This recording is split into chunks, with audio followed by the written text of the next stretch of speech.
둘, 셋. 안녕하세요. 저는 까비입니다. 반갑습니다.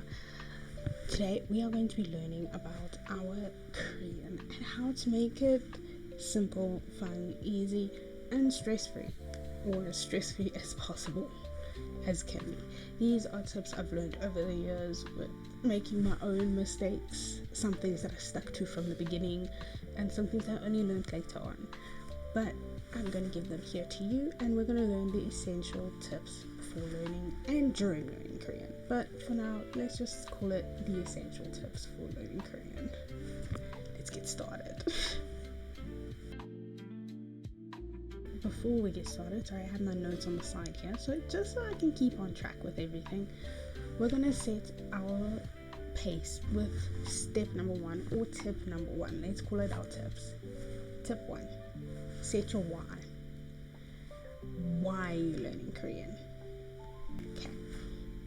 So before you learn Korean, it's crucial for you to know why you're learning it. Is it for travel? Is it for K-dramas so you can watch without subtitles? Is it for K-pop so you can listen without actually having to go and research what the lyrics mean? Is it studying and working in Korea so you know that you are putting your right information on very crucial, important documents? Or is it just because you love languages? Yeah, I'm that person. I'm the one who wants to learn and loves learning languages. I have a set goal for myself, and Korean is part of that. Korean was literally my stepping stone to this. And having that clear reason gives you direction. I'm an all-encompassing person. I like all or nothing, so I learn basically everything about a language, versus if you were giving yourself these tips and tricks, which I feel like would have been better for me, you would have simplified your learning. It would have kept you motivated in the long run when things get tough, and it helps you choose the right resources at the end of the day. Trust me, resources matter. We'll get into that. But for example, if you're learning to watch for K-dramas without subtitles, you'll focus more on listening skills. If you're planning to work in Korea, you'll prioritize formal speech and business terms. And you'll also focus on the written work as well, because contracts, they can be very, very, very tricky for me, regardless of what language you're learning or what is happening otherwise. Write down your why right now, even if it's in the comments, and use it as your anchor. Set that why up as that ultimate reason for why you're doing this. Trust me, it will help you. Next, we're going to get into tip 2. Okay, so tip number 2, familiarize yourself with Korean sounds. Korean has sounds that don't exist in English, like their consonants, the double consonants, and even their subtle vowel differences in the languages. And it's going to trip you up. No matter how much you believe your romanization will work, romanization is not your friend. Which is why, when you're familiarizing yourself with the sounds, before learning the vocabulary even, train your ear. Listen to Korean radio. I wouldn't honestly recommend songs on most days, but you can use songs if it works for you. Podcasts, even listen, there's KBS World. You can watch their live broadcast and listen to that. For me personally, I do that. Plus, I go to sleep listening to Korean. Just random Korean lessons. It doesn't have to be what I'm learning at the moment. I'm familiarizing myself with both easy and difficult pronunciation patterns. Your brain will start to already absorb that knowledge, and it will literally make it into a kind of melody. Think about it like this. When you start learning words, your brain already recognizes the sounds. It recognizes the patterns. It's like tuning your ear before playing it yourself. You are making that melody for yourself, and it's going to come out beautifully with your pronunciation. Trust this, it is your lifesaver. The next tip I'm going to give you would be to learn the culture. Language and culture are inseparable, and before you dive into the textbooks, spend time understanding Korean culture. So understanding the greetings, the respect for the elders, the bowing, the food etiquette, and social hierarchy. This background knowledge makes the language learning far more meaningful and prevents you from making cultural mistakes. So honestly, watch anything that has to do with life about Korean. So it can be vlogs, documentaries, or even reading articles about life in Korea. Think of it as a context, building your language journey. This is crucial. Trust me, it will help. And this is what I honestly consider as tip number 1, but I wrote this in a different order. Tip number 4 is master Hangul early. So many learners will skip Hangul and they will rely solely on romanization. Please don't do this. Don't do it. It is a no-go. Hajima. Don't do it. Hangul is one of the easiest written writing systems in the world. You can learn it in under a week. 5 days max, okay? It is that easy if you focus. I learned it because I was lazy in 3 days. And I'm not that smart, hey? I just like learning things, but I'm not the smartest. But I mastered it in 3 days. That speaks to how easy it is to learn Hangul. And once you have it in your head, it won't leave you. The only time you're going to be using romanization is to figure out certain sound combinations of the Hangul when you are learning Hangul. Apart from that, do not think in romanization, do not use it. It is not your friend. Whoever has told you it is your friend has lied to you. Do not believe them. Next, we're going to get to our realistic goals. So, tip number 5 is set your realistic goals. One of the biggest reasons people quit is unrealistic expectations. You won't be fluent in 3 months. It is not possible. But you can master Hangul, basic greetings, and simple phrases in that time, if not shorter. Set SMART goals. So SMART. Your SMART goals are going to be like this. You're going to have specific, measurable, achievable, relevant, time-bound. Those are what you can do. That is how you set it. Think about it this way.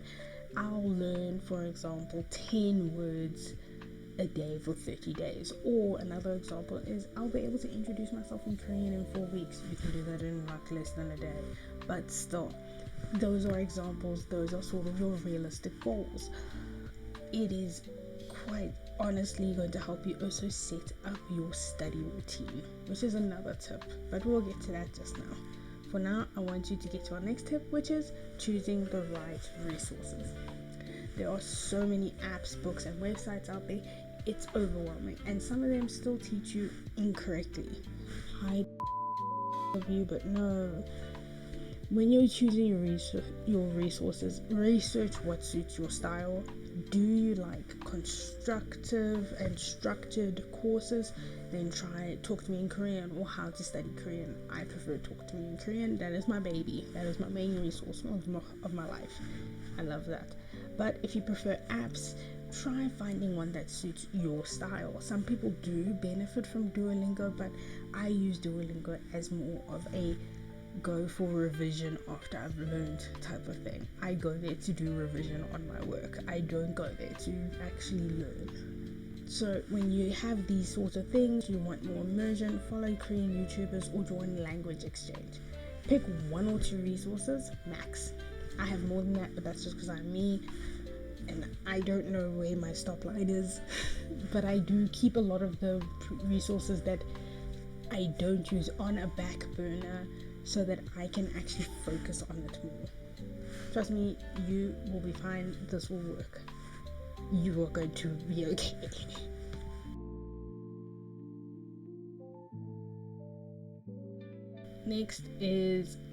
Our next tip is going to be building a support system. So tip 7, build a support system. We are going to cover this very, very quickly, but learning alone can be hard.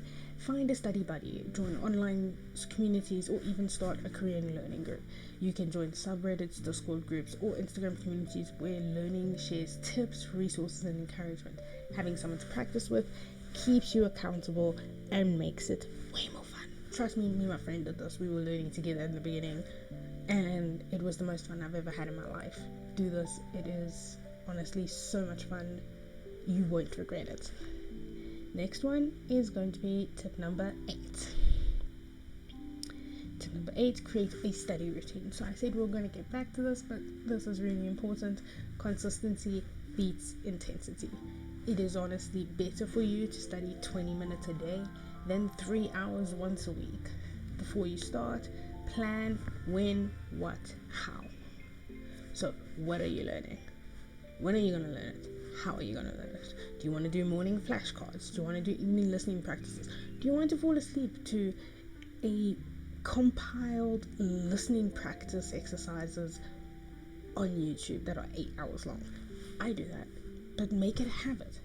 Block it out in your calendar like an appointment. Make it like you are brushing your teeth, getting yourself ready every day. Make it a routine. It will help. Making a routine for yourself will always help you no matter what you're doing, but especially here. Tip number 9, don't skip listening practice, especially if you're a beginner. A lot of beginners focus on reading and writing and will completely ignore listening. From the start, expose yourself to spoken Korean daily. Even if you don't understand it, your brain is absorbing the sounds and patterns. This will make conversations and pronunciation easier later on. And for our last one, tip 10, be kind to yourself. Be so bloody kind. I mean it. You are amazing. You guys are doing an amazing job. The fact that you want to learn a language is already an achievement in itself. So I want you to finally remember, learning a language is a marathon. Do understand that this is a marathon. It is not a sprint. You will make mistakes. You'll forget words. You'll feel stuck. You'll do a lot of things. You might even take a break for like 4+ years. I had to take a break because I wasn't doing well in other things in my life. But honestly, be kind to yourself. I was hoping I would already be fluent by now. I'm not, but that is because of my own choices, and I'm okay with that. Everyone needs to be okay with their choices when it comes to their learning. It is normal. Celebrate progress, please. This is what I want you to remember at the end of the day after all of this. One of the more important things. Celebrate your progress, even if it's not perfection. Perfection is great, but perfection is your end goal. And even at your end goal, you're never going to be completely perfect. You are honestly going to be just there. And it's going to be beautiful still. And don't compare your journey to others. Everyone learns at their own pace, and we must all be supportive of that. Honestly and truly, enjoy the journey. Welcome to learning Korean. Grab your little drink, have a nice sip, repeat and learn, and just continue. This is going to be great. So, to wrap up, I'm going to list on the side here all that we've just covered, and I want you guys to maybe go like this video, please. Go like. So go like the video, maybe leave a comment, tell me what your routines are. I would love to know what you guys would do, what your sort of tips and tricks are for others. Let's make this a community of sharing and learning. Let's do it. It's going to be fun. We're going to do great. So everyone, enjoy, have a good day, and goodbye.